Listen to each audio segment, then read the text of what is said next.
मधुबनी के जो मुद्दे है उस पर बात करें ना। MIM मुद्दे पर बात करती है, जो समस्या है उसका निदान निकालती है। और MIM का कहना है अगर MIM सत्ते पर आती है, MIM की सीट निकलती है तो सबसे पहले वो स्टेडियम पर ध्यान देंगे, उसके बाद हवाई अड्डे पर ध्यान देंगे और मौलाना आज़ाद लाइब्रेरी पर ध्यान देंगे। यहाँ का जो रेल रूट है और रेल रूट पे ध्यान दिया जाएगा, यहाँ का जो है रेल रूट सही नहीं है उस पर ध्यान दिया जाएगा। उसके बाद हाल समाचार लेने कुछ नहीं आता है ये लोग। पर हमने चुना है कि वकार भाई को वोट देना है, MIM की तरफ से आए हैं, हमारे कायद असदुद्दीन ओवैसी साहब। क्या लगता नहीं है आपको अगर वकार सिद्दीकी यहाँ से चुनाव लड़ रहे हैं तो अली अशरफ फातमी से आपको नुकसान पहुँचेगा? अली अशरफ फातमी तो वैसे भी हार रहे हैं भाई, MIM लड़े या ना लड़े यहाँ से वो हार ही जाएंगे। अच्छा, क्योंकि उनका पिछला रिकॉर्ड ठीक नहीं है।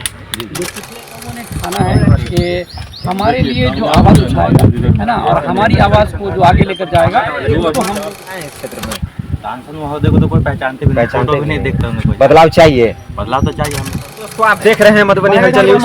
अभी हमारी टीम मौजूद है मधुबनी लोकसभा के खर्रा गांव में। जी हाँ, यहाँ पे कुछ नेता है MIM के, आइए उनसे जानते हैं क्या कहना चाहेंगे इस चुनाव के ऊपर और लोगों की क्या स्थिति है, लोगों का मूड क्या है वो आपको दिखाने के परिचय दीजिए। मेरा नाम है, हम सीमांचल के अररिया से ताल्लुक़ रखते हैं। जल्दी आओ। मधुबनी में आपका बहुत बहुत स्वागत है। हम लोग अपनी क़यादत खड़ी करना चाहते हैं, मुसलमान हो, दलित हो या फिर शोषित हो। आज तक इनकी लड़ाई किसी ने नहीं लड़ी है। लड़ाई लड़ने वाला और हम सब की रक्षा में जो बात करते हैं ये सिर्फ वाहिद एक शख्स है जिसका नाम बैरिस्टर असदुद्दीन ओवैसी साहब है। हम लोगों ने ये चीज़ मान लिया है और ठान भी लिया है कि अब अपनी क़यादत को मजबूती से खड़ा करेंगे और ओवैसी साहब की पार्टी जहाँ जहाँ पर चुनाव लड़ेगी वहाँ पर हम लोग मजबूती से जाकर काम करेंगे। अक्सर लोगों का कहना होता था कि ये सिर्फ मुसलमानों की पार्टी है, लेकिन वर्तमान समय में बिहार में बहुत से अन्य जाति के लोग, धर्म के लोगों को टिकट दिया गया है। क्या कहते हैं इसके बारे में? जैसे राणा रंजीत सिंह का नाम सबसे ज़्यादा उभर के आ रहा है। सर, बिहार ही नहीं बल्कि हैदराबाद हो, उत्तर प्रदेश हो, गुजरात हो, इन सब जगहों पर MIM दलितों को, मुसलमानों को और गैर मजहब के लोगों को भी टिकट देने का काम करती है और हम लोग सबको बराबर का सम्मान देते हैं। तो MIM सबके लिए? जी, MIM सबके लिए। MIM तमाम तर दलितों, मजलूमों। क्या स्थिति है MIM की? MIM की काफ़ी अच्छी स्थिति है और हम लोग गांव-गांव घूम रहे हैं, कैंपेन कर रहे हैं, तो हम लोगों को पता चल रहा है कि इस तरह के लोग जो है मोहब्बत दे रहे हैं और लोगों का कहना है कि अब तो हम लोगों ने बहुत देख लिया सिद्दीकी साहब को, RJD को, कांग्रेस को।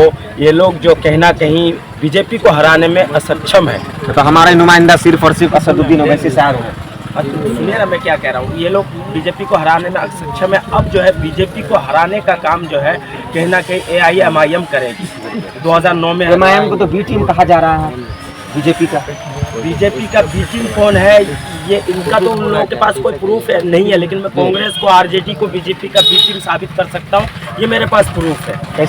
कैसे प्रूफ है? आप कटिहार लोकसभा देख लीजिए, जहाँ पे BJP कभी कामयाब नहीं हुई थी। कटिहार लोकसभा से अगर पहले बार BJP कामयाब हुई तो कांग्रेस की वजह से। वहाँ पे राष्ट्रवादी कांग्रेस लड़ी, तारिक अनवर लड़े, वहाँ पे बीच में से जो है वो क्या कहते हैं कांग्रेस ने मुबारक हुसैन को टिकट दे दिया, तो वहाँ पे BJP को उन्होंने जो है कहना कि जिताने का काम किया। रायगंज लोकसभा से 2019 में पहली बार BJP अगर कामयाब हुई है तो कांग्रेस की वजह से हुई है।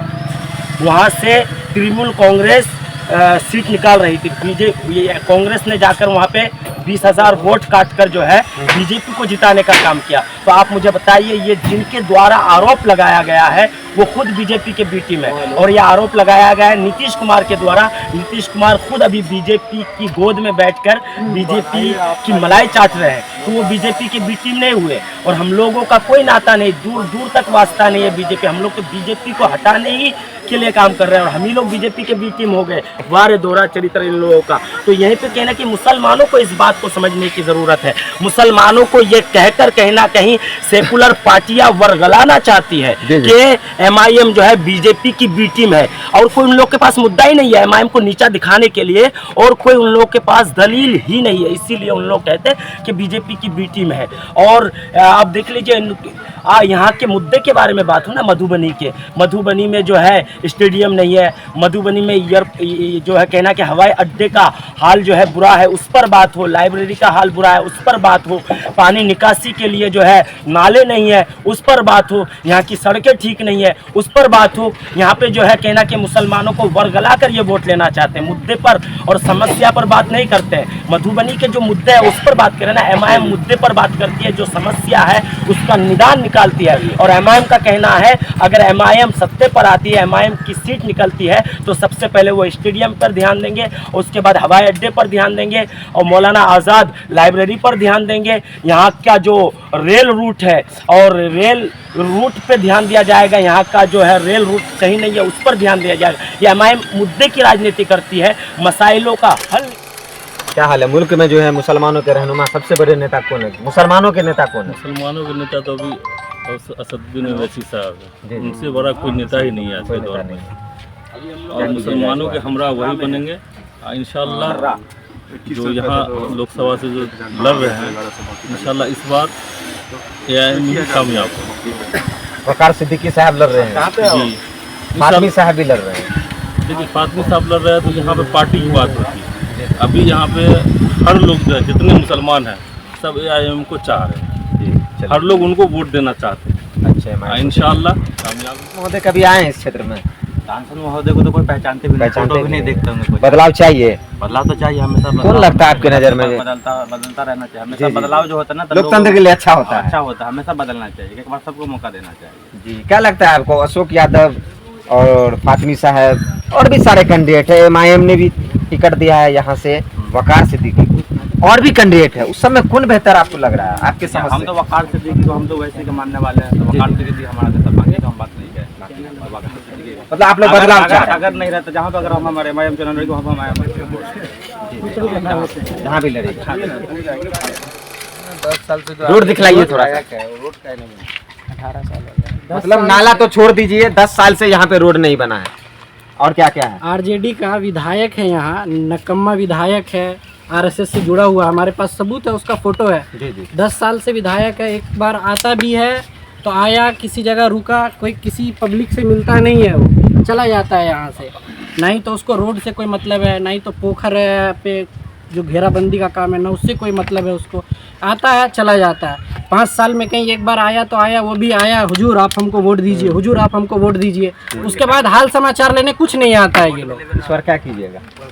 इस बार हमने चुना है कि वकार भाई को वोट देना है, एमआईएम की तरफ से आए हैं, हमारे कायद असदुद्दीन ओवैसी साहब। क्या लगता नहीं आपको अगर वकार सिद्दीकी यहाँ से चुनाव लड़ रहे हैं तो अली अशरफ फातमी साहब को नुकसान पहुँचेगा? अली अशरफ फातमी तो वैसे भी हार रहे हैं भाई, एमआईएम लड़े या ना लड़े यहाँ से वो हार ही जाएंगे। अच्छा, क्योंकि उनका पिछला रिकॉर्ड ठीक नहीं है। जो पिछले में सांसद रहे या विधायक रहे वो काम नहीं किए इस इलाके में के लिए कोई भी। अशोक यादव के बारे में क्या कहेंगे? अशोक यादव को तो हम लोग अभी तक देखे भी नहीं है, विधायक उसको सांसद को अभी तक देखे नहीं है, सांसद महोदय को, नहीं तो उनकी गाड़ी को देखे हैं अभी तक। तो उनसे ही आप पता लगाइए ना कि वो कोई विकास के नाम पे तो आई ही नहीं है कोई काम नहीं। हम लोगों ने ठाना है कि हमारे लिए जो आवाज़ उठाएगा है ना, और हमारी आवाज़ को जो आगे लेकर जाएगा उसको हम लोग लोकसभा में जिताएंगे या उसको जिताने की कोशिश करेंगे। कौन है मधुबनी? मधुबनी से लगता है हमको लगता नहीं है कि क्या बोलते हैं कि ये चाहे वो भाजपा के जो जीते हुए उम्मीदवार हैं वो, और या फिर आरजेडी से जो आए हैं ये फातमी साहब, तो फातमी साहब की तो ज़मीन खिसक गई है और मुझे नहीं लगता है कि ये जीत पाएंगे। और ये पिछले कई बार से आरजेडी अलग अलग चेहरा को लेकर के आती है कि भाई इनको वोट दीजिए और इनको जिताइए आप, तो मुझे नहीं लगता है कि कोई भी आरजेडी का जो टिकट लेकर के आता है यहाँ पे तो वो हरा पाता, इसको भाग पाता। तो हम लोगों ने इस बार कोशिश किया है कि वकार सिद्दीकी साहब हैं जो एमआईएम की पार्टी से उनको टिकट मिला है, तो हम लोग कोशिश करेंगे कि इनको हराया जाए। बहुत बहुत शुक्रिया आपका हमारे साथ जुड़ने के लिए। तो इस तरह से हम गांव-गांव जाकर और भी अपडेट आप सभी को बताने की कोशिश करते रहेंगे। आप सभी हमारे वीडियो को देखते रहें और कमेंट में आप अपनी राय भी दीजिए। मधुबनी ही नहीं, बिहार ही नहीं, देश का बदलाव कैसे हो, देश का नेता कौन बनेगा, प्रधानमंत्री कौन बनेगा, कमेंट करके बताइए।